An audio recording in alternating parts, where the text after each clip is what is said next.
नमस्कार प्रेक्षकांनो, आजच्या भागामध्ये आपण बघूया तर इथे ऑफिसमध्ये कला आणि अद्वैत दोघे जण सोबत काम करत बसलेले असतात आणि ऑफिसमध्ये प्रेझेंटेशन असल्यामुळे अद्वैतला आता जावं लागणार असतं. त्यानंतरला इथे कला म्हणत असते की चांदेकर, तुला आता प्रेझेंटेशनसाठी जर डिझाईन्स हव्या असतील तर माझ्याकडे 3 डिझाईन्स रेडी आहेत, तू त्या घेऊन जाऊ शकतोस, हवं तर एकदा बघून घे. तेव्हा इथे आता कला डिझायनिंगचं काम करत असते आणि तेव्हा इथे अद्वैतला आता प्रेझेंटेशनसाठी खूपच जास्त सोपं होतं, कारण तिने डिझाईन्स वगैरे सगळं काही तयार करून ठेवलेलं असतं. त्यामुळे इथे आता कलाने दिलेले डिझाईन्स इथे अद्वैत घेतो, ते बघतो, त्याला खूपच जास्त आवडतात. तो म्हणतो की ठीक आहे, हे डिझाईन्स घेऊन मी जातोय आणि जर मला काही आणलं, मला काही हवं असेल तर मी तुला कॉल करेन आणि मग तू मला दे. तेव्हा इथे कला म्हणते ठीक आहे. तेव्हा अद्वैत ते डिझाईन्स घेऊन आता प्रेझेंटेशनसाठी निघून गेलेला असतो आणि त्याचबरोबर प्रेक्षकांनो, इकडे राहुलने एक प्लॅन केलेला असतो. तेव्हा राहुल इथे अद्वैत गेल्यानंतर आता वाट बघत असतो की कलाची वाट कशी लावायची. तेव्हा तिथे रोहिणी येते आणि रोहिणी म्हणत असते, काय राहुल, काय झालं रे, इथे का उभा राहिलेस? तेव्हा राहुल म्हणतो की मम्मा, आता तू फक्त बघ मी काय करतो ते. आता इथे खूप मोठा धमाका होणार आहे.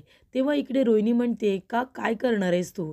तेव्हा इकडे राहुल म्हणतो की त्या कलाला आता आपल्याला फसवायचं आहे, त्या कलाची वाट लावायची आहे. तेव्हा इकडे रोहिणी म्हणते, पण कशी? तर इकडे आता आर्या गोल्डमधून एक माणूस आलेला असतो. आर्या गोल्डमधून आलेला माणूस आता डिरेक्टली कलाकडे जाणार असतो पैशांची बॅग घेऊन. तेव्हा इकडे तो माणूस राहुलकडे बघतो आणि राहुल म्हणतो की ठरल्याप्रमाणे काम आपलं झालं पाहिजे. तर प्रेक्षकांनो, त्याच माणसाला हाताशी धरून इथे आता राहुल आपलं काम करणार असतो. कला आणि अद्वैतमध्ये फूट पाडण्यासाठी हा सगळा प्लॅन हा रचण्यात आलेला असतो. त्याचबरोबर इथे रोहिणी म्हणत असते की हा माणूस जर आर्या गोल्डमधला आहे तर तो इथे काय करतोय? तेव्हा राहुल म्हणतो की मम्मा, तू आता फक्त बघ काय होणार आहे ते. त्यानंतरला इकडे आता राहुलने तिला एक काम सांगितलेलं असतं की जेव्हा हा माणूस इथे कलाला भेटायला केबिनमध्ये जाईल ना, तेव्हा तू फक्त केबिनमधून इथे सरोज मामीला घेऊन ये आणि तिला हा प्रकार सगळा तिच्या डोळ्याने बघू दे. तेव्हा इथे रोहिणी म्हणते की ठीक आहे, तू सांगितलेलं काम करायला मी तयार आहे. तेव्हा इकडे रोहिणी आता जेव्हा तो माणूस कलाला भेटायला येणार तेव्हा सरोजला घेऊन येणार असते, जेणेकरून इथे कला ते पैसे घेताना आता सरोजला दिसेल. तेव्हा इथे आर्या गोल्डमधून जो माणूस आलेला असतो, तो आल्यानंतर म्हणत असतो की मॅडम, इथे सर आहेत का? तेव्हा इकडे कला म्हणत असते की नाही, अद्वैत सर आहेत पण ते मीटिंगमध्ये आहेत, तुम्ही बोला ना, काय काम होतं का? तेव्हा इकडे आधी एक कॉल आलेला असतो आणि तो कॉल तिने अद्वैतकडे ट्रान्सफर केलेला असतो, कारण महत्त्वाचा कॉल असतो म्हणून. त्याचबरोबर इथे आता आर्या गोल्डमधला माणूस म्हणत असतो की काय आहे ना, आमचं आणि तुमच्या कंपनीचं इथे डील झालेलं आहे आणि त्यामुळे तुम्हाला पैसे देण्यासाठी मी इथे आलो आहे. तेव्हा राहुल सगळं खिडकीतून बघत असतो. राहुल म्हणत असतो की नाही ना, काय प्लॅन सांगितलंयस तू, तुझा हा प्लॅन नक्की वर्क होणार म्हणजे होणारच. तेव्हा इकडे कला म्हणत असते, नाही ठीक आहे सर, तुम्ही एवढे पैसे घेऊन आलात, अहो पण इथे अद्वैत चांदेकर नाही आहेत आणि मी त्यांची बायको जरी असले तरीसुद्धा हे पैसे मी त्यांच्याकडून स्वीकारू नाही शकत. तुम्ही एक काम करता का, तुम्ही थोडा वेळ इथे बसा, मी अद्वैत चांदेकर सरांना बोलावून घेऊन येते, तुम्ही त्यांनाच हे पैसे द्या आणि त्यांच्याजवळ बोला, मला या डीलबद्दल काहीही माहिती नाही आहे. तेव्हा इकडे आता ते काका म्हणत असतात की नाही नाही, प्लीज तुम्ही हे पैसे ठेवा ना, तुम्ही अद्वैत सरांची वाईफ आहात, तुम्ही जर हे पैसे ठेवले तरीसुद्धा आम्हाला काही प्रॉब्लेम नाही आहे. तेव्हा कला म्हणते, नाही प्रॉब्लेम असं नाही आहे, पण इथे अद्वैत चांदेकर सर नसताना मी हे पैसे नाही स्वीकारू शकत. तुम्ही एक काम करा ना, ऑनलाईन पेमेंट करा, नाहीतर तुम्ही अद्वैत सरांना फोन करा आणि त्यांच्याजवळ बोलून घ्या, नाहीतर त्यांच्या पर्सनल अकाउंटला हे पैसे ट्रान्सफर करा, नाहीतर कंपनीच्या अकाउंटला. पण हे पैसे तुम्ही प्लीज माझ्याकडे देऊ नका, कारण मला कुठल्याही प्रकारची डील झालेली माहिती नाही आहे, कुठल्या प्रकारचा पेपरवर्क झाला आहे ते मला माहिती नाही आहे. तेव्हा इकडे आर्या गोल्डमधले सर म्हणत असतात की मॅडम, अहो आपलं डील हे विश्वासावरती चालू असतं, आपले व्यवहार हे विश्वासावरती होत असतात, त्याच्यामुळे माझा तुमच्यावरती पूर्ण विश्वास आहे, तुम्ही अजिबात असं मनामध्ये काही घेऊ नका. तेव्हा इकडे आता रोहिणी सरोजला घेऊन सुद्धा त्या ठिकाणी आलेली असते. सरोज हा प्रकार डोळ्याने बघत असते. ते इथे सर आता गळ्यातच पडलेले असतात. ते म्हणत असतात की नाही नाही मॅडम प्लीज हे पैसे ठेवा. कला म्हणत असते हे बघा मी हे पैसे नाही ठेवू शकत. तुम्ही एक काम करा ना, तुम्ही थोडा वेळ इथे बसा.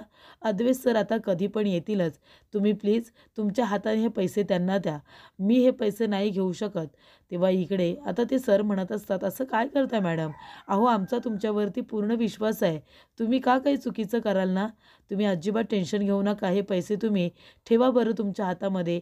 आणि ते लगेचच बॅगमधले सगळे पैसे कलाच्या हातामध्ये ठेवून घाईघाईने तिथून निघून जातात. कलाचं काही ऐकूनसुद्धा घेत नाही. आणि इथे बाहेर आल्यानंतर आता राहुलला खुणावतात. राहुल बरोबर त्याचं बोलणं झालेलं असतं. राहुलने त्यांना पैसे दिलेले असतात. त्यानंतरला तो माणूस आता निघून जातो. तो काही तिथे थांबत नाही. राहुल म्हणत असतो की चला मला जे हवं होतं ते काम तर आता झालेलं आहे. तर इथे आता रोहिणी आणि सरोज दोघीजणी खिडकीमधून बघत असतात की कलाने ते पैसे आता ठेवलेले आहेत. तेव्हा इथे आता सरोजला ही गोष्ट आवडलेली नसते आणि त्याच्यामध्ये रोहिणी तर असतेच ना कान भरायला. त्यानंतरला इथे सरोज बघत असते की कला त्या पैशांबरोबर नक्की करते तरी काय.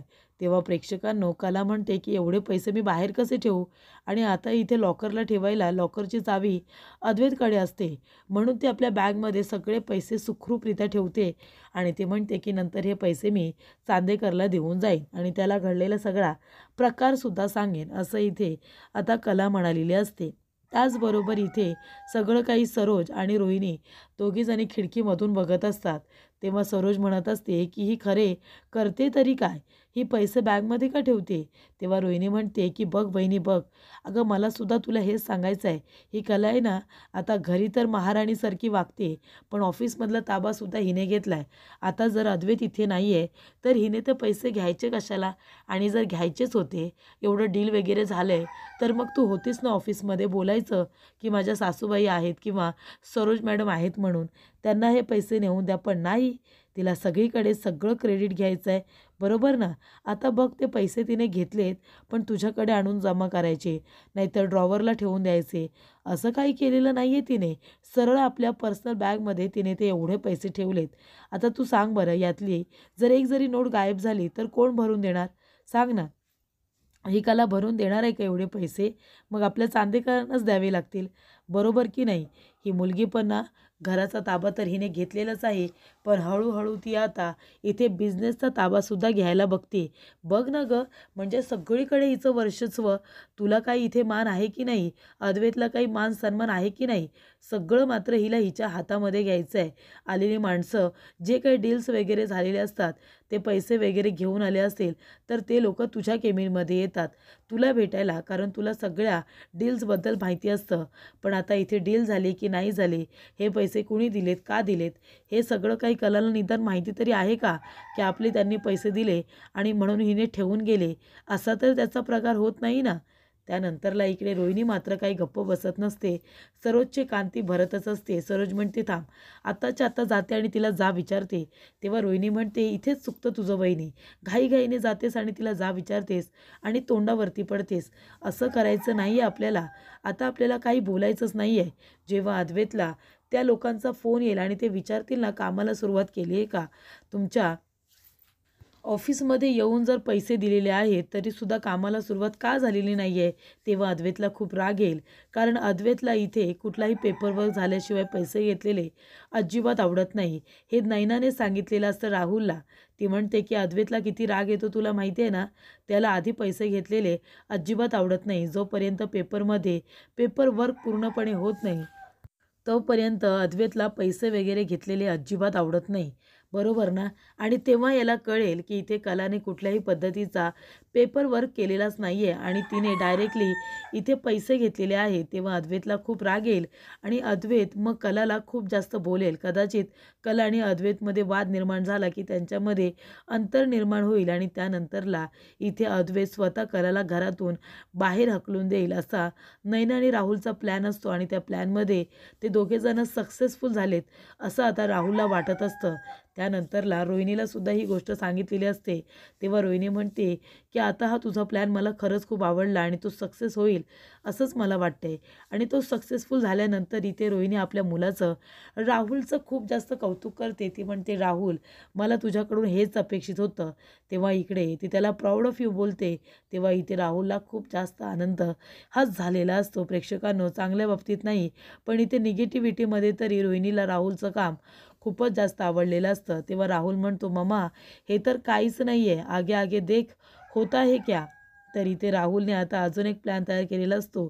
तो म्हणतो की हा जर प्लॅन सक्सेस झाला तर तो दुसरासुद्धा लगेचच होईल. त्यानंतरला इथे रोहिणी म्हणते की ठीक आहे, मला आता हे सगळं बघायलासुद्धा खूपच जास्त आनंद होतोय. तर इकडे प्रेक्षकांनो, जेव्हा मार्केटमध्ये डबे देण्यासाठी काजल आलेली असते तेव्हा ती सोहमला बघते बाईकवरून जाताना आणि ती सोहमला आवाज देते. तेव्हा इथे सोहम मात्र तिच्याकडे बघतसुद्धा नाही आणि तो गाडी फास्ट घेऊन येत असतो. तर इकडे काका आणि काकू आता मार्केटमध्ये आलेले असतात. ते काका आणि काकू दोघेजणं रस्ता क्रॉस करत असताना हळूहळू रस्ता क्रॉस करत असतात आणि तेवढ्यातच तिथे आता गाडी आलेली असते. ती म्हणजे सोहमची. सोहमचं दुर्लक्ष होतं आणि तो गाडी आपल्या विचारातच चालवत असताना त्याच्या गाडीचा धक्का आजी आजोबा यांना लागणारच असतो. तेवढ्यातच एक मुलगी मध्ये येते आणि त्या आजी-आजोबांना बाजूला करते, त्यांना व्यवस्थित बसवते.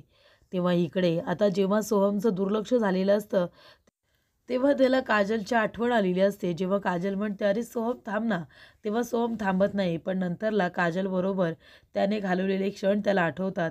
काजल त्याच्याबरोबर कशा पद्धतीने रूढ वागत होती, हे सगळं त्याला आता आठवतं. आणि तेवढ्यातच इथे जेव्हा त्या आजी-आजोबा बाजूला ती मुलगी करते, त्यांना बसवते, तेव्हा इकडे सोहम भानावरती येतो आणि तो सुद्धा आता बघायला जातो की नक्की काय प्रकार घडला. ते आजी-आजोबा ठीक आहेत ना? त्यांना कुठे लागलं तर नाही ना? तेवढ्यातच एक मुलगी त्यांची छान विचारपूस करत असते. ती विचारत असते, "काका काकू तुम्ही ठीक आहात ना? तुम्हाला कुठे लागलं तर नाही ना?" त्यांना पाणी वगैरे प्यायला देते आणि त्यांना एका जागेवरती बसायला सांगते. तेव्हा तिथे सोहमसुद्धा येतो आणि विचारतो की तुम्ही दोघेजणं ठीक आहात ना? सॉरी हां, माझं लक्ष नव्हतं. मी जरा विचारात गाडी चालवत होतो. पण पुन्हा माझ्याकडून अशी चूक होणार नाही. प्लीज सॉरी काका काकू. तुम्हाला कुठे लागलं तर नाही आहे ना? तेव्हा इकडे बाजूचे लोक विचारत असतात, "काय रे तू पण मुलगा, तुला बघून चालवता येत नाही का गाडी? त्या काका काकूंना खूप जास्त लागलं असतं तर?" तेव्हा ती मुलगी म्हणते, "नाही नाही, पण या सगळ्यामध्ये त्यांची काही चुकीच नाही आहे. ते गाडी रस्त्याने बरोबर चालवत होते. काका काकू रस्त्याच्या मध्ये येऊन उभे राहिले होते. तर इथे चुकी काका काकूंची आहे, त्यांची नाही." असं म्हणून ते आता मागे वळून बघते. तेव्हा तो दुसरा तिसरा कोणी नसून तिचा फ्रेंड हा सोहम असतो. तेव्हा ती म्हणते, "अरे सोहू तू इथे?" आणि तो म्हणतो, "अनामिका अगं तू इथे?" तेव्हा इकडे आता ती म्हणत असते की सोहमने जाणून बुजून काही केलेलं नाही आहे, चुकून झाले. तेव्हा सोहम म्हणतो, "काका काकू मी तुम्हाला घरी सोडू का? तुम्हाला जास्त लागलं आहे का?" तेव्हा ते म्हणतात, "नाही नको नको, पण बाळा अरे गाडी हळू चालवायची तुझ्यासाठी. कारण का कसं आहे हल्ली मुलं खूपच जास्त फास्टमध्ये गाडी चालवतात आणि मग असं काहीतरी होऊन बसतं." तेव्हा इथे काका काकू म्हणत असतात, "पण तुम्ही दोन मुलं खरंच खूप छान आहात. या मुलीने आम्हाला इथे बसवलं, पाणी दिलं, आमची विचारपूस केली आणि इथे हा सोहम मुलगा हा गेलेला परत मागे फिरला. हल्लीची मुलं उडवतात आणि सरळ निघून जातात, पण सोहमने असं नाही हो केलं. तो पुढे गेला, मागे वळून तो पुन्हा आपल्याला बघायला आला, आपली चौकशी करायला लागला. गाडी बघा तिने तिथेच उभी केलेली आहे." तेव्हा इकडे काका काकूंना सोहमचा हा चांगुलपणा आणि त्या अनामिकाचा हा चांगुलपणा खूपच जास्त आवडलेला असतो. तेव्हा इकडे आता अनामिका काका काकूंना रस्ता क्रॉस करायला मदत करते. ती म्हणते, "चला काका काकू तुम्ही माझ्याबरोबर चला, मी तुम्हाला रस्ता क्रॉस करून देते." आणि तिने आता हा रस्ता क्रॉस करून दिलेला असतं. तेव्हा इथे आता अनामिकाला म्हाताऱ्या माणसांची इतकी ओढ आहे हे बघून सोहमला खूपच जास्त छान वाटतं. त्यानंतर प्रेक्षकांनो, इकडे आता कला काम करत असते आणि अद्वैतची वाटसुद्धा बघत असते. तेव्हा इथे आता तिथे रोहिणी आलेली असते आणि म्हणते, "काय गं कला, अजून तू ऑफिसमध्ये कामच करतेस का?" तेव्हा कला म्हणते, "हो ना, मी डिझायनिंगचं काम करत होते." तेव्हा इकडे रोहिणी म्हणते, "अगं मग आता घरी जा ना, घरी तरी कोण आहे? बिचारी रजनी एकटी आहे. रजनी काय काय करणार? घर सांभाळेल की ती आबांकडे लक्ष देईल, डॅडकडे लक्ष देईल, की पाहुणे रावणे येतात त्यांच्याकडे लक्ष देईल? हे बघ, मला असं वाटते की तुझं जर इथलं काम झालं असेल तर तू घरी जावं आणि घरी जाऊन रजनीची मदत करावी, आबांची काळजी घ्यावी असं वाटतंय मला. तेव्हा इकडे आता कला आपल्या मनामध्ये म्हणत असते की रोहिणी मॅडम ऑफिसमध्ये एकट्याच आहेत आणि मला तर अद्वैतची वाट बघायची आहे, कारण ते पैसे जे बॅगमध्ये ठेवलेत ते पैसे पण त्याला दाखवायचे आहेत ना. तेव्हा इथे कला म्हणते, रोहिणी मॅडम मी थोड्या वेळाने जाते ना. तेव्हा रोहिणी म्हणते, अगं असं काय करतेस तू, आताच जा ना, आणि इथे आम्ही आहोत ना सगळेजण. मग तू घरी गेलीस तेवढीच बिचाऱ्या रजनीला मदत होईल ना, तेव्हा तू जा, आता घरी जा. तेव्हा इकडे कला म्हणत असते की रोहिणी मॅडमसुद्धा बरोबर बोलत आहेत. तेव्हा ती लगेच अद्वैतच्या केबिनमध्ये येते, आपली बॅग घेते आणि तिथून निघून जाते. ती म्हणते, ठीक आहे मी जाते आता घरी. तेव्हा इथे रोहिणी म्हणते की चला, आत्ता येणार खरी मज्जा. आता ह्या कलाची वाट लागणार आहे आणि ती वाट स्वतः अद्वैत लावणार आहे. तेव्हा ती बॅग घेऊन आता सुखरूपरित्या घरी जायला निघालेली असते, पण मनामध्ये खूपच जास्त इथे कला घाबरलेली असते. त्याचबरोबर इथे प्रेक्षकांनो, जेव्हा सोहम आणि अनामिका दोघेजण एकमेकांना भेटतात तेव्हा इथे ती विचारत असते, अरे किती वर्षांनी आपण एकमेकांना भेटलो ना सोहू. तेव्हा तो म्हणतो, काय सोहू, कधीपासून तू मला सोहू अशी हाक मारायला लागलीस? तेव्हा ती म्हणते, जरा तुझ्या मेंदूवरती जोर दे बरं, मग तुला आठवेल की मी तुला कधीपासून सोहू अशी हाक मारते. तेव्हा इकडे आता रोहिणी म्हणत असते की चला, इथे राहुलने केलेला प्लॅन सक्सेसफुल झालेला आहे. आता जेव्हा तो अद्वैत कलाची वाट लावेल ते बघणं खूपच जास्त रंजकदार ठरेल. त्यानंतर प्रेक्षकांनो, इकडे आता सोहम म्हणत असतो, पण खरंच मला काहीच आठवत नाही आहे की तू मला कधी सोहू अशी म्हणायचीस. ती म्हणते, म्हातारा झालेस का तू? खरंचच म्हातारा झालेस, इतक्या वर्षामध्ये आपण भेटलो नाही ना म्हणून. तेव्हा ती म्हणते, एक काम करतोस का, तू एक काम कर, डोळे बंद कर आणि मेंदूवरती जरा जोर दे, म्हणजे तुला नक्की आठवेल की आपल्या दोघांची भेट कशी झाली होती, मी तुला काय हाक मारत होते, हे सगळं तुला तेव्हा आठवेल, कळलं का? तेव्हा इकडे सोहम म्हणतो, तू अजिबात बदललेली नाही आहेस, तू आहेस तशीच आहेस, पण मला माहिती नव्हतं तू अशी मदत वगैरे करतेस लोकांची. तेव्हा इकडे आता अनामिका म्हणत असते, सोहम तुला माहिती नसेल पण मी आधीपासून अशीच आहे. मला लोकांची मदत करायला खरंच खूप आवडतं. तुला माहिती आहे, आमच्या बिल्डिंगमध्ये काका काकू आहेत आणि ते दोघेजण आहेत ना वयस्कर आहेत. त्यांचा मुलगा USA ला असतो. ते दोघेजणच असतात. मग त्यांना कधी काही गरज लागली तर मी त्यांची मदत करत असते. पण तुला माहिती आहे, मी जेव्हा जेव्हा त्यांची मदत करते ना तेव्हा तेव्हा ते मला चॉकलेट देतात, मला आईस्क्रीम देतात, मला काही ना काहीतरी ते गिफ्ट म्हणून देतातच. आता तू सांग बरं, आता मी काय करू? माझा स्वभावच आहे मदत करण्याचा, पण रिटर्नमध्ये मला काही कोणी दिलं की मला ते नाही आवडत, मला ते वाईट वाटतं. त्यानंतरला इथे प्रेक्षक सोहम आता जायला निघालेला असतो. सोहम म्हणतो, बरं ठीक आहे आता मी जातो, तुला पुन्हा भेटायला मला नक्कीच आवडेल. तेव्हा अनामिका म्हणते, मला सुद्धा. त्यानंतरला इथे काजल आता घरी आलेली असते, पण काजलला आता खूपच जास्त वाईट वाटलेलं असते या गोष्टीचं, की ती सोहमला आवाज देऊन पण सोहम तिचं काही ऐकण्यासाठी उभा राहिलेला नसतो. तो सरळ तिथून निघून गेलेला असतो. इथे आता तेव्हा संगी म्हणते, काजल अगं सगळे डबे दिलेस ना व्यवस्थित? तेव्हा काजलचं तिच्या बोलण्याकडे काही लक्ष नसतं. तेव्हा इकडे संगी म्हणते, ए काजू, अगं कसला विचार करतेस ते तरी सांग. तेव्हा इकडे काजलचं लक्ष संगीकडे येतं. ती म्हणते, नाही गाई, कसला विचार करत नाहीये. तेव्हा संगी म्हणते, नाही गं मला माहिती आहे तू कसला तरी विचार करतेस, मी काय विचारते तुला, तू सगळे डबे दिलेस ना व्यवस्थित? तेव्हा इकडे काजल म्हणते, हो आई मी सगळे डबे व्यवस्थित दिलेत. बरं आता तू थांब जरा, मी जरा आलेच. आणि असं म्हणून ती सरळ तिथून निघून जाते, कारण तिला आता कुणाजवळच बोलायची इच्छा नसते. तिला या गोष्टीचं वाईटच वाटलेलं असतं की सोहम तिच्याशी बोललेला नसतो. तेव्हा इकडे संगी म्हणते, मला असं वाटतंय काजी सोहमरावांचा विचार करते, ह्या मुलीच्या लग्नाचं काही ना काहीतरी बघायला हवंच. हे बिझनेस वगैरे होतच राहील, पैसे वगैरे कमवू, कर्ज पण फेडू, पण ह्या मुलीचं लग्न आधी मला लावून द्यायला हवं आहे. कारण इथे काजलला सतत आठवत असतं की सोहम तिच्याशी बोलत नाही, ती जेव्हा आवाज देते तेव्हा तो तिला अवॉइड करतो आणि सरळ तिथून निघून जातो.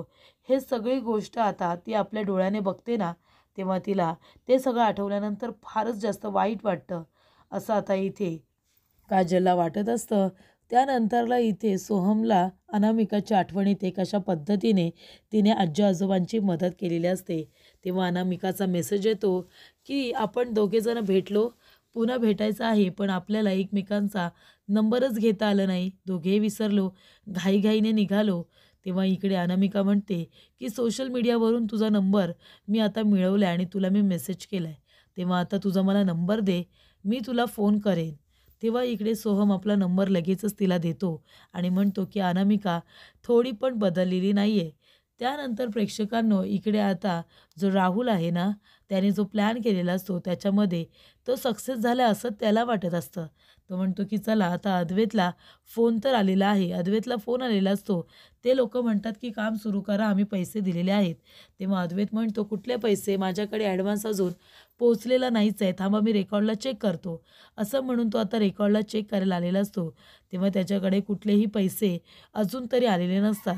तेव्हा तो आपल्या एम्प्लॉईला फोन करतो आणि विचारत असतो की आपल्याकडे कुठल्या डीलर्सने म्हणजे आर्या गोल्डने इथे ॲडव्हान्स पैसे पाठवलेत का? तेव्हा ती म्हणते नाही, माझ्याकडे तर आलेले नाही आहेत आणि ऑनलाईन पेमेंटसुद्धा झालेले नाही आहेत. तेव्हा इकडे अद्वैत म्हणतो हे काय, पैसे जर आमच्याकडे आलेलेच नाही आहेत, माझा स्टाफ मला सांगतोय ना, आणि कुठलेही इथे पेपरवर्क झाल्याशिवाय मी पैसे पण घेत नाही. तेव्हा इकडे आता जेवढा अद्वैत चिडलेला असतो ना, तेवढीच इथे सरोजसुद्धा रागवलेली असते. कारण तिला असं वाटत असतं की ते पैसे कलाने घेतलेले आहेत आणि याला याबद्दल काहीच माहिती नाही आहे. तर पुढील भागामध्ये आपण बघू प्रेक्षकांनो, इकडे आता राहुल म्हणत असतो की अरे ब्रो, ते पैसे आहेत ना, ते लोक म्हणतायत की कलाकडे दिलेत, कला वहिनीकडे ते पैसे दिलेत. तेव्हा इकडे अद्वैत घरी येतो आणि विचारतो खरे तुला इथे आर्या गोल्डवाल्यांनी पैसे दिलेत का ॲडव्हान्स पेमेंट? अगं मग मला सांगितलं का नाहीस? तेव्हा कला म्हणते मी तुला सांगण्याचा प्रयत्न करत होते, पण तू आलाच नाही मीटिंगमधून, म्हणून मला घरी यावं लागलं. तेव्हा तो म्हणतो पण एवढे पैसे घेऊन तू घरी का आलीस? रस्त्याच्या मध्ये कोणी अडवलं असतं, ते पैसे घेतले असते तर कशी तू एवढी मोठी नुकसान भरपाई करणार होतीस? असं अद्वैत आता कलाला म्हणतो आणि तिच्यावरती रागवलेला सुद्धा खूपच जास्त असतो.